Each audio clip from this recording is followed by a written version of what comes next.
মানুষ হাজার হাজার বছর ধরে ঈশ্বরকে খুঁজছে।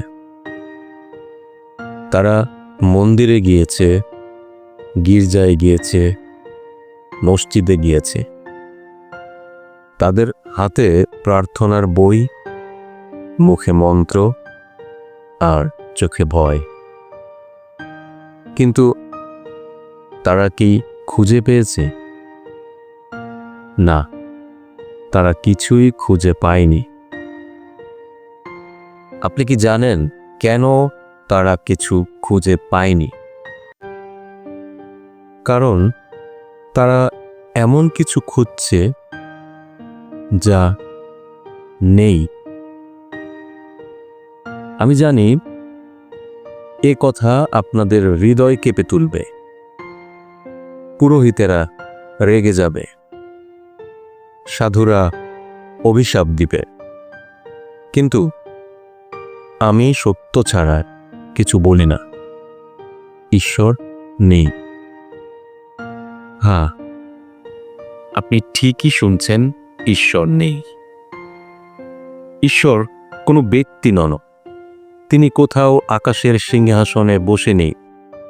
আপনি যতই প্রার্থনা করেন, মাথা যতই নত করেন, সেই আকাশ আপনার দিকে তাকাবে না। তাহলে কি আছে? প্রেম আছে, শুধুই প্রেম আছে। যখন আপনি কাউকে ভালোবাসেন কোনো বিনিময় ছাড়া, যখন আপনি গাছের দিকে তাকিয়ে তার শাখা প্রশাখাকে আলিঙ্গন করেন, যখন আপনি শিশুর চোখে চোখ রেখে তার হাসি দেখেন, যখন আপনি পাখির গান শোনেন, ঠিক তখনই ঈশ্বর প্রকাশিত পায়। কিন্তু মনে রাখবেন, ঈশ্বর কোনো ব্যক্তি নয়। ঈশ্বর হলো অনুভূতি। ঈশ্বর হলো চেতনার প্রসার। ঈশ্বর হলো প্রেমের গভীরতা। তাহলে কেন এত ধর্ম, এত মন্দির, এত যজ্ঞ? কারণ এসব কেবল ব্যবসা। পুরোহিতেরা আপনাকে ভয় দেখায়। তারা বলে, ঈশ্বর রাগী, ঈশ্বর বিচারক। যদি আপনি দান না করেন, প্রার্থনা না করেন, নিয়ম না মানেন, তাহলে ঈশ্বর আপনাকে শাস্তি দেবে। আমি বলি, এই সব কিছুই চালাকি। ঈশ্বর কাউকে শাস্তি দেয় না, কাউকে পুরস্কারও দেয় না। আপনি যেমন, আপনি তাই। আপনার প্রেম যদি গভীর হয়, আপনি মুক্ত। আপনার প্রেম যদি শুকিয়ে যায়, আপনি বন্দী। আপনি যদি আমাকে বোঝেন, তবে মনে রাখুন, আমি ধর্মের বিরুদ্ধে নই, আমি মিথ্যার বিরুদ্ধে। আর সবচেয়ে বড় মিথ্যা হলো ঈশ্বরকে একজন ব্যক্তি বানানো।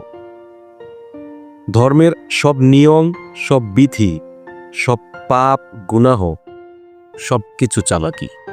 যদি আপনি সত্যিকারের প্রেমে নিজেকে বিলিয়ে দেন, যদি আপনি প্রকৃতিকে, মানুষকে, প্রাণীকে, শিশুকে ভালোবাসেন, তাহলেই আপনি ঈশ্বরকে খুঁজে পাবেন। আপনি জানতে চান, প্রেম কিভাবে ঈশ্বর হয়ে যায়? প্রেম মানে দেওয়া। প্রেম মানে ভোগ নয়, একাত্মতা। প্রেম মানে আমি নেই, শুধু অনুভূতি আছে। যখন আপনি এই প্রেমে পৌঁছাবেন, তখনই আপনি নীরব সমাধি চেতনায় প্রবেশ করবেন। আমি আরও বলি, যদি আপনি প্রার্থনা করেন, যদি আপনি মন্ত্র মুখস্থ করেন, যদি আপনি রীতিনীতিতে আবদ্ধ থাকেন, তাহলে আপনি কোথাও পৌঁছাবেন না। কারণ প্রেম মানে বাঁধন নয়, প্রেম মানে মুক্তি। প্রেম মানে সময় নেই, স্থান নেই, দখল নেই, পাপ নেই, কিন্তু পূর্ণতা আছে।